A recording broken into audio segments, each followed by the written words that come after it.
Boa noite, irmãos. Como é bom estar na casa de Deus e poder falar do amor de Deus. Nesta noite iremos tratar de um grande tema que a Bíblia nos fala. E o tema que a Bíblia nos fala constantemente e que a gente vai estudar nesta noite é: como podemos ser salvos? Como funciona a salvação? É o que iremos estudar nesta noite.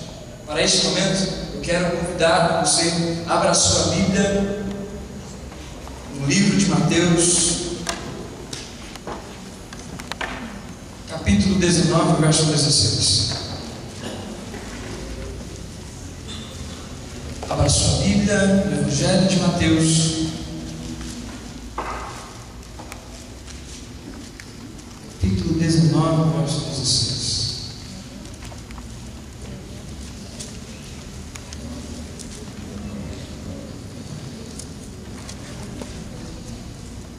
Antes de lermos a palavra de Deus, feche seus olhos e vamos falar com Deus. Senhor, nosso Deus e nosso Pai, neste momento, Senhor, a sua palavra está sendo aberta e eu creio no poder da tua palavra.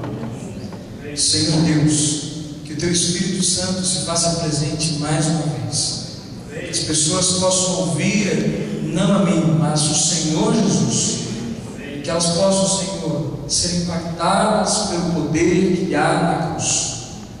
Por favor, Senhor, fale com a tua igreja, em nome de Jesus. Amém. Mateus capítulo 19, verso 16 diz assim: e eis que alguém, aproximando-se, perguntou: Mestre, que farei eu de bom para alcançar a vida eterna? Eu não vou falar sobre o jovem rico, mas a grande inquietação daquele jovem é a grande inquietação que temos todos os dias. As pessoas procuram responder uma pergunta em sua vida. A pergunta que ela procura responder é: o que farei então para ganhar a vida eterna? Afinal, o homem não nasceu para morrer. As pessoas não nasceram para viver 70, 80 anos e morrer. No entanto, que não gostamos da morte, não é mesmo? Não gostamos de velório, de cemitério, porque o ser humano não foi formado para isso. Nós não nascemos para tal ato, a morte. Deus nos criou para a vida. Bom, lembra lá? A Bíblia diz que antes do pecado, me ajuda hoje, por favor. Eu vou precisar da sua ajuda em cima. A Bíblia diz que antes do pecado, Deus se relacionava com o homem de uma forma muito especial. Deus se relacionava com o homem todos os dias. Em que momento? Lembra lá? Na viração do dia. Todos os dias Deus tinha uma comunicação com o seu povo. Naquele caso, com Adão e Eva. Se comunicava, falava com ele, ensinava as grandes verdades da palavra de Deus. Mas depois houve o pecado. E a Bíblia diz que eles pecaram, portanto eles foram destituídos do jardim do Éden. Vamos ver se me ajuda agora. Ainda não? Então passa aí para mim, por favor. Depois que saímos do jardim do Éden, onde Deus havia se comunicado com o homem, Deus agora passa a lhe dar algumas instruções. Mas depois do pecado, Deus fez um sinal muito importante, uma promessa. E eu queria ler essa promessa com você. Abra a sua Bíblia no livro de Gênesis capítulo 3, verso 15.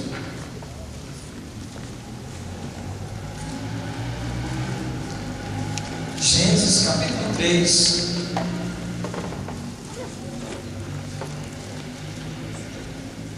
versículo 15. Quem achou, diga amém. Quem não achou, diga misericórdia. Gênesis capítulo 3, verso 15 diz assim: porém, inimizade entre ti e a mulher, entre a tua descendência e o seu descendente. Este ferirá a cabeça, e tu lhe ferirás calcanhar. Essa promessa de Gênesis 3,15 estava profetizando o nascimento de alguém. Quem era essa pessoa? Jesus Cristo. Afinal, por causa da serpente, nós passamos a pecar. Adão e Eva pecaram. E agora Deus fez então uma sentença, declarou uma sentença.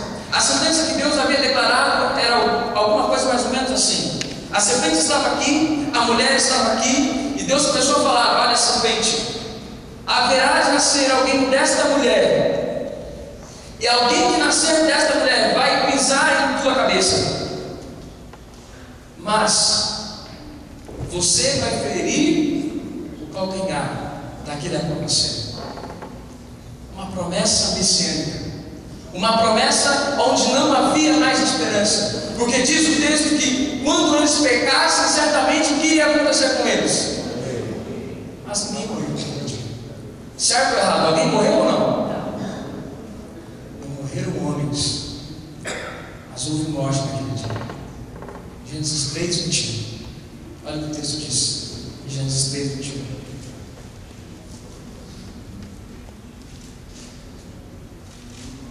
Diz o texto: fez o Senhor Deus vestimenta de pele para Adão e sua mulher, e os vestiu. Qual foi a matéria-prima da roupa que Deus fez para Adão e Eva? A pele de que animal? Cordeiro.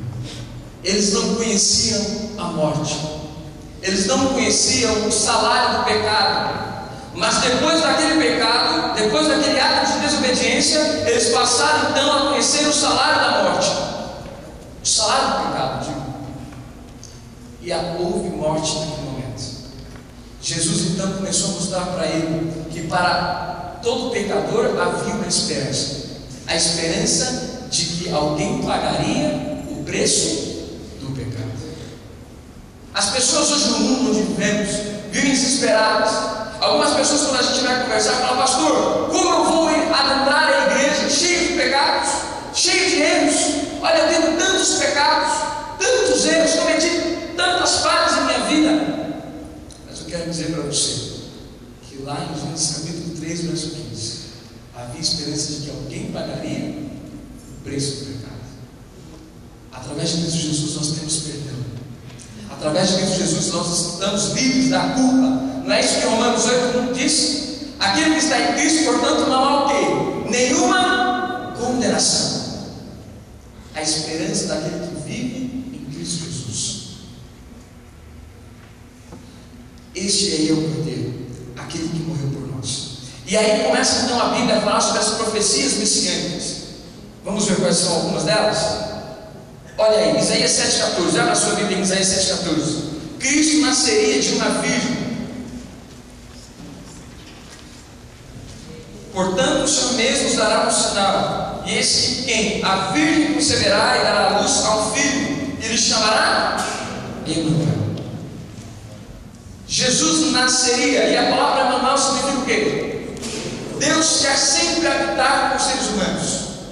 Diferente dos deuses pagãos que só habitavam lá em cima, aqueles que tinham uma concepção de que um Deus para um pagão, Deus jamais desceria a esta terra. Deus jamais se tornaria um ser humano. Deus jamais se tornaria um conosco. Aquele que padeceu, aquele que sofreu, teve fome, sede, aquele que percorreu as estações de pecado. Para um pagão, Deus não pode se encarnar.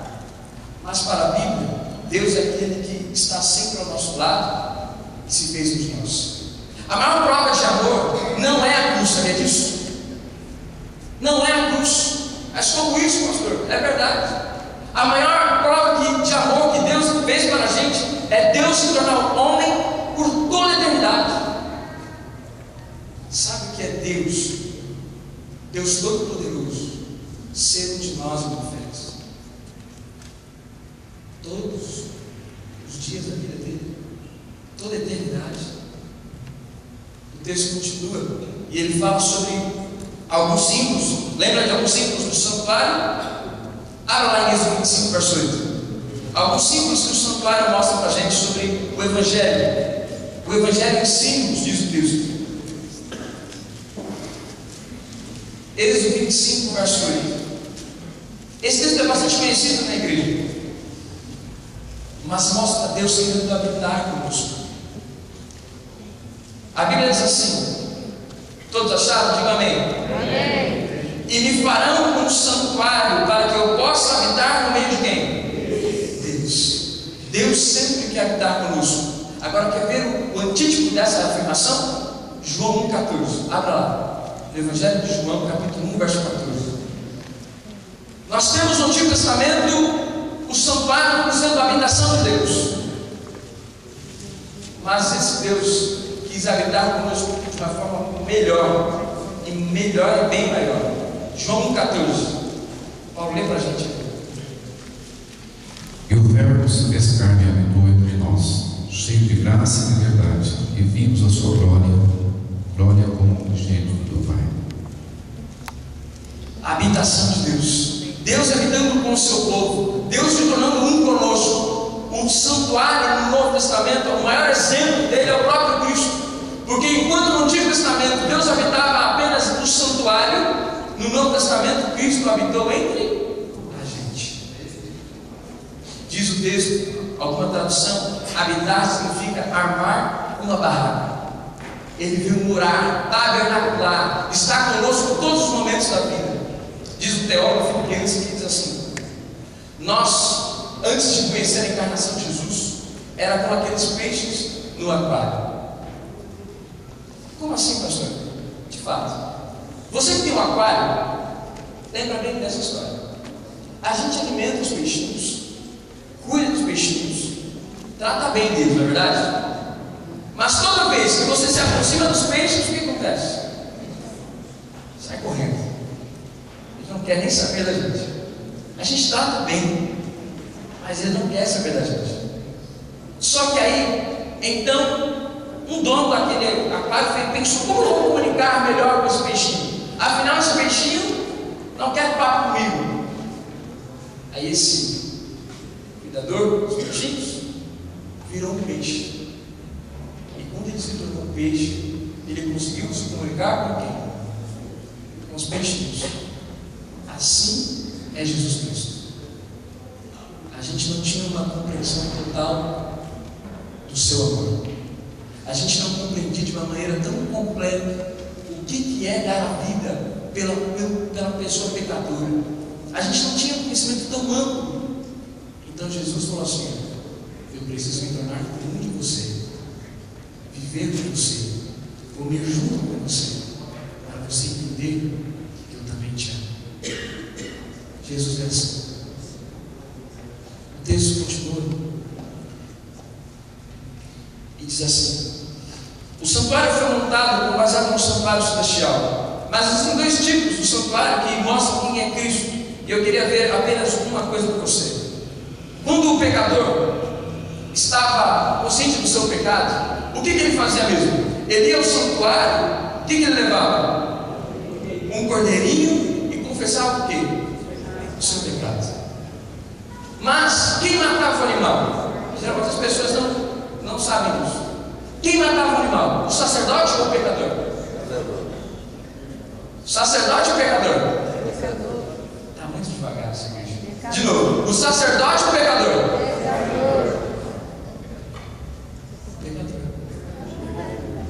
Que matava aquele animal. Mas por que então, pastor? Para que ele pudesse entender em sua mente quão é difícil pecar e como é importante um substituto. Bom, entendendo isso, a gente vai então para Mateus capítulo 27, verso 51. Abre lá, no Evangelho de Mateus, capítulo 27, verso 51.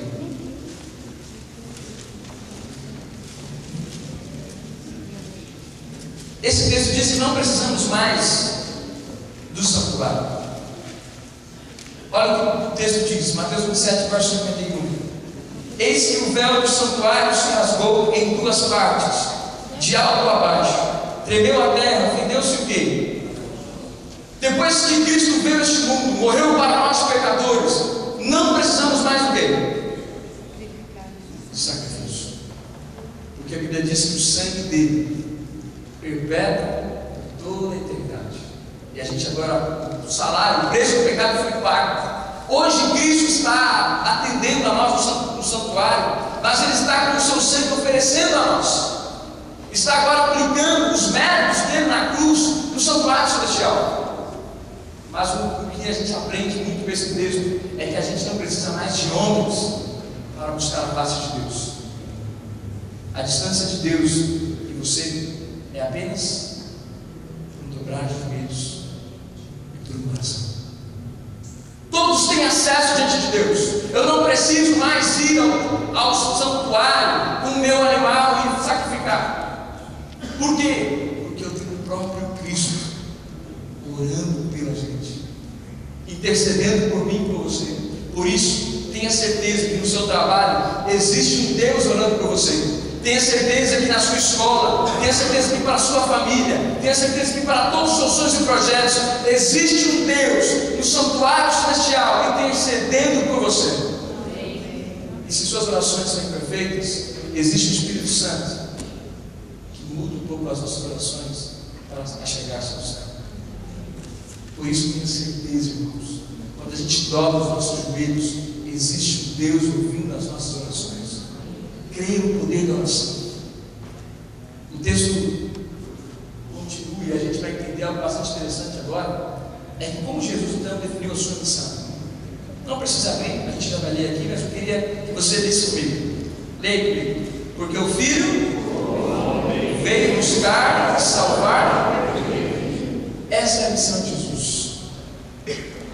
O Emmanuel, aquele que veio morar conosco, aquele que se tornou um peixinho como um de nós, aquele que de fato nos ama. E a maior prova de seu amor é a sua vida. Eu queria então responder 5 perguntas para você antes desse texto. Leia esse texto, Atos 16, verso 31. Atos capítulo 16, verso 31. A pergunta em que eu comecei nessa semana foi: como posso ser salvo? Como posso então ganhar a salvação? Como posso me achegar a Jesus e ganhar aquilo que Ele me ofereceu? Aí está a resposta. Responderam: crê no Senhor Jesus e serás tu. Crer no Senhor Jesus. Mas pastor, eu conheço, eu estudei toda a Bíblia, eu sei todas as doutrinas. Crer em Jesus não é ter conhecimento intelectual. Crer em Jesus não é saber das doutrinas. Crer em Jesus não é ter todo o conhecimento possível. Isso não é crer em Jesus. Sabe o que é crer em Jesus? É andar com Jesus. Crer em Jesus é praticar o que Ele disse. Sabe por que eu sei disso? Porque Jó, depois que terminou toda a sua vida, todo aquele labor, ele disse assim: olha, antes eu conheci esse Deus como? De ouvir falar, mas agora eu conheço Deus com Ele andar. Isso é conhecer o próprio Cristo. Então, 5 coisas que a gente vai aprender aqui. Na verdade, 6. Vamos lá. A primeira: não conseguimos a salvação por nossas próprias forças. As pessoas querem obter uma salvação pelos seus próprios méritos. As pessoas querem obter a sua salvação pelos seus atos, por não comer aquilo ou deixar de comer, por guardar um dia ou não. Eu não estou dizendo que não devemos, eu estou dizendo que a nossa salvação não é baseada nisso. A nossa salvação é baseada em atos, simplesmente um ato. O ato de quê? De Cristo. Ele tem vida. O que nós fazemos é tudo em resposta a isso, em resposta à salvação, em resposta à graça da salvação. A segunda coisa que a gente pode aprender: as obras não salvam, mas demonstram que o quê? As pessoas acreditam em uma graça infrutífera, uma graça barata. Lutero gostava de falar disso. Lutero só falava assim: olha, precisamos apenas ser justificados pela fé, mais nada. Lutero pregou muito nisso, e é por isso que muitas pessoas falam: olha, só precisamos da fé. Mas a fé que Lutero pregava é uma fé infrutífera, é uma fé que não produz resultados, é uma fé que não transforma. E a fé que a Bíblia prega é uma fé que muda a gente. É a fé quando a gente olha para a Bíblia e diz assim: pastor, eu estou sendo transformado. Pastor, eu deixava de praticar isso, agora não estou praticando mais. A fé que Jesus quer oferecer para você é uma fé que muda o seu caráter. E se sua fé não transforma a sua vida, então sua fé não vale de nada. Se sua fé não transforma o seu jeito de ser, se sua fé não transforma as suas ações, a sua fé é uma fé que Deus não se agrada. E você está estudando isso na lição de Tiago. A terceira lição que a gente vai aprender essa noite: a salvação é um processo, não um momento da vida. As pessoas vêm à igreja, aceitam o apelo do pastor, mas acabou por aí. As pessoas acreditam que salvação é apenas um ato de estender a mão e dizer: eu aceito a Jesus. Se isso fosse verdade, a salvação seria muito fácil.